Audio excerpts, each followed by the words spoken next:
बचस समझान कशीर मज छ मान वारिया ज्यादा, अगर ये कर रहा है वो चीज मैं भी यही चीज करूंगी, but that's not how things work. जिस जगह पे हम लोग रहते हैं, it was very hard to start here in Kashmir, because एक लड़की के लिए मुस्लिम मेजॉरिटी में रहकर ऑन कैमरा आकर 10,000 लोगों के सामने मार्केट में जाकर बोलना बहुत मुश्किल होता।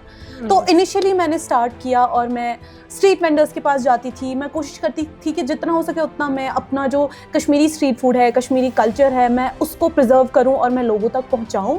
तो मेरी शुरुआत कुछ ऐसे हुई थी। तो माय सरप्राइज, मैंने कभी सोचा नहीं था बट ऐसा हुआ। So there are a lot of people जिन्होंने मुझे मोटिवेट किया है, the brands that I have worked with. बहुत सारे ऐसे स्ट्रीट वेंडर्स हैं जो समझते हैं इसका कॉन्सेप्ट और उन्होंने हमेशा मुझे अलाउ किया है to film them.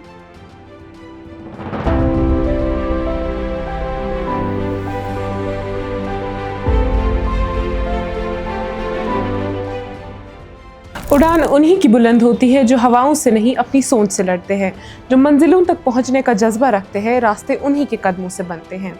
खुशामदीद Aspire with अरूज बिलाल के एक और नए एपिसोड में आपका खैर मकदम है।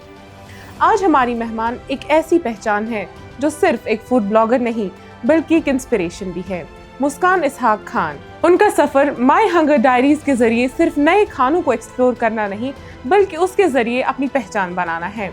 तो आइए जानते हैं मुस्कान से उन्होंने कैसे ये सफर शुरू किया, क्या मुश्किलें आई उनके रास्ते में और उन्होंने कैसे उसको हैंडल किया। आपने कहाँ से ये शुरू किया, आपका काम क्या है, आप हमारे ऑडियंस को बताइए, आप असल में करते क्या हैं, what is this food blogging all about, और आपका रोल क्या है इसमें, और आपने इसको स्टार्ट कहाँ से किया। Thank you so much for inviting me to your show. मैंने शुरू किया उस टाइम से जब मैं यूनिवर्सिटी में थी, बट तब मैं इतना कंसिस्टेंट नहीं थी। I have this passion for food, मुझे खाना बहुत पसंद है और मेरे दोस्तों ने हमेशा मुझे बोला you should do something related to food only, क्योंकि ये ऐसी चीज़ है जिसके लिए तुम बहुत पैशनेट हो। एंड आई बिलीव अगर किसी चीज़ में आपका पैशन है, यू ऑलवेज एस दैट।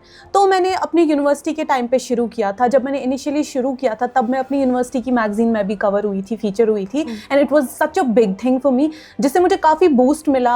मुझे ऐसे लगा कि आई थिंक मुझे इसमें ही कुछ करना चाहिए। सो मैंने वेस्ट के बहुत सारे फूड ब्लॉगर्स को हमेशा फॉलो किया है। आई वॉज अ किड तब, बैक देन मैं TLC पे कुछ शोज़ देखती थी जिसमें सारा टॉड आती थी और बहुत सारे ऐसे वेस्ट के फूड ब्लॉगर्स आते थे, और मुझे वो शोज़ देखना तब बहुत पसंद था जब लोग डोरेमोन, नोबिता देखते थे। बैक देन मैं तब TLC देखती थी और तब से ही, बचपन से ही मेरे दिमाग में ये चीज़ थी कि this is something that I really want to do. But considering जिस जगह पे हम लोग रहते हैं, it was very hard to start here in Kashmir, because एक लड़की के लिए मुस्लिम मेजॉरिटी में रहकर ऑन कैमरा आकर 10,000 लोगों के सामने मार्केट में जाकर बोलना बहुत मुश्किल होता।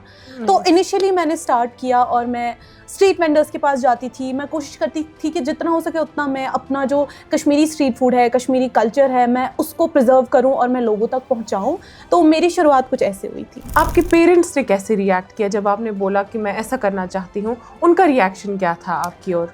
मेरे जो फादर है वो मीडिया में ही काम करते हैं, तो I was always aware about how media works, cameras और माइक्स और हर कोई चीज़ जितना भी सोशली डिजिटली काम होता है। So when I started, my parents are very cool. मेरे पेरेंट्स को कभी किसी चीज़ से प्रॉब्लम नहीं थी, specially my mother and my father. तो मैंने जब भी स्टार्ट किया, मेरे अब्बू ने मुझे हमेशा ये एक चीज़ बोली है कि अगर तुम कश्मीर में रहकर कुछ ऐसा करना चाहती हो तो तुम्हें बहुत थिक स्किन रखनी पड़ेगी, बिकॉज लोग बहुत बुली करेंगे, लोग बहुत ट्रोल करेंगे, लोग बहुत कुछ बोलेंगे, and you have to be open to criticism. अगर कभी भी लोग तुम्हें क्रिटिसाइज करते हैं, उसका ये मतलब नहीं है कि तुम वो दिल पे ले लोगी या फिर तुम ऐसा सोचोगी कि अब मुझे काम नहीं करना है बिकॉज लोगों ने मुझे बुरा बोला। तो तुम्हें थिक स्किन रखनी पड़ेगी। तो my parents were always very cool and they always love my work. जैसा कि आप फीमेल ब्लॉगर है, social media negative as well as positive reactions लेकर आता है आपकी ओर, आप उनको कैसे हैंडल करते हैं? जब मैंने शुरू किया था मुझे बहुत सारी ट्रोलिंग का सामना नहीं करना पड़ा, बिकॉज मैंने स्टार्टेड, मैंने 10 फॉलोअर 100 फॉलोअर्स से स्टार्ट किया, और कभी मेरा एम नहीं था कि मुझे 1 लाख 2 लाख 10 लाख फॉलोअर्स चाहिए। मुझे हमेशा मेरे दिमाग में एक चीज़ थी कि मुझे कंटेंट बनाना है। अगर मसाल सोट है, मसाल सोट बनती कैसे है, अब अगर इंडिया से या इंडिया के बाहर से मुझे लोग देख रहे हैं, मैं उनको ये दिखाऊं कि ये मसाल सोट बनती, अगर 20 रुपए की मसाल सोट बेचते हैं लोग तो ये इसका प्रोसेस क्या होता है, ये बनती क्या है, इसके हेल्थ बेनिफिट्स कितने हैं, कश्मीरी लोग इसको कब खाते हैं, ये सीजनल है या पूरे साल मिलती है, कुछ ऐसी चीज़ें थी जो मुझे हमेशा करनी थी। तब मुझे बहुत ट्रोलिंग का सामना नहीं करना पड़ा, but once I started speaking up, मैं लोकल स्ट्रीट वेंडर्स के पास गई। अगर अचार वाला अचार बेच रहा है, मैं उसके साइड में जाके बैठ जाती थी और मैं कंटेंट कवर करती थी। उस टाइम से मुझे ट्रोलिंग का सामना करना पड़ा when I started hitting a number of followers. तो कश्मीर में रहकर मुझे उतना लोकल्स से बहुत ज़्यादा ट्रोलिंग का सामना करना पड़ा, नॉन लोकल से नहीं। जितने भी लोग मुझे बाहर से देखते हैं वो they've always been very supportive, because वो they are always keen of knowing कि कश्मीर में क्या क्या खाने की चीज़ें मिल रही हैं, कश्मीर का कल्चर क्या है। बट जो कश्मीरी लोग हैं, मुझे उनसे बहुत ज़्यादा ट्रोलिंग का सामना करना पड़ा। अगर मैं स्ट्रीट वेंडर्स, अगर मैं दरगाह जाकर वीडियो बना रही हूँ, इस्लामाबाद सोपोर जाकर वीडियो बना रही हूँ, और बंच ऑफ मैन लाइक 20-30 आदमी बाहर दुकान के बाहर खड़े रह के फिर देखते थे कि ये लड़की माइक और कैमरा लेके कर क्या रही है। कभी कभी मैं थोड़ा डर जाती थी, घबरा जाती थी, बट वंस आई स्टार्टेड मैं कंटिन्यूअसली करने लग गई, फिर मुझे बिल्कुल ही फर्क नहीं पड़ता था कि मेरे सामने 100 लोग हैं, 200 लोग हैं, 300 लोग हैं, because I was in my own zone, because मैं वो चीज़ करी थी जो मुझे बहुत पसंद थी। बट ऑनलाइन बात की जाए तो ऑनलाइन मुझे कश्मीरियों ने बहुत ज़्यादा ट्रोल किया है, मेल्स ने भी फीमेल्स ने भी, कोई एज जेंडर स्पेसिफिक या एज स्पेसिफिक नहीं है। मुझे ओवरऑल कश्मीरी कम्युनिटी ने बहुत ज़्यादा हेट किया है, बहुत ज़्यादा ट्रोल किया है, but there are a number of people जिन्होंने मुझे हमेशा बूस्ट किया है, हमेशा बहुत मोटिवेट और सपोर्ट किया है। एज आई ऑलरेडी मैंशन, मैंने यूनिवर्सिटी में स्टार्ट किया था, मेरी यूनिवर्सिटी से मुझे बहुत अच्छा बूस्ट मिला, because I was featured in the magazine. लोग बहुत सोचते हैं कि ओ माई गॉड, क्या हम कभी अपनी यूनिवर्सिटी की मैगजीन में फीचर होंगे, and it was to my surprise. मैंने कभी सोचा नहीं था, बट ऐसा हुआ। So there are a lot of people जिन्होंने मुझे मोटिवेट किया है, the brands that I have worked with, बहुत सारे ऐसे स्ट्रीट वेंडर्स हैं जो समझते हैं इसका कॉन्सेप्ट, और उन्होंने हमेशा मुझे अलाउ किया है to film them. Social media is all about camera उठाया, माइक उठाई और चल दिए, कुछ भी बना लिया। एग्जैक्टली। क्या ये आपको लगता है इतना आसान है, या इसके पीछे कितनी मेहनत है, क्योंकि आपका इतना अच्छा पेज चल रहा है सोशल मीडिया पे? देखिए, मैं ऐसा बिलीव करती हूँ कि इस दुनिया में कोई भी काम ऐसा नहीं है जो आसान है, unless and until you are not doing it. आप सड़क पे किसी को कुछ भी बेचते हुए देखो ना, आप बोलोगे हाँ बैठा है बेच रहा है, क्या है। अगर कोई टीचर है तो आप बोलोगे हाँ पढ़ाई तो रही है बच्चों को, क्या कर रही है। तो आई बिलीव जब तक आप वो चीज़ खुद ना करो तब तक आपको नहीं समझ में आएगी वो चीज़ कितनी मुश्किल है। तो एक लड़की के लिए सड़क जाकर लोगों को कन्विंस करना कि मैं आपकी स्टोरी करना चाहती हूँ, मैं ये कंटेंट कवर करना चाहती हूँ, इसमें कंसेंट कितना इंपॉर्टेंट होता है।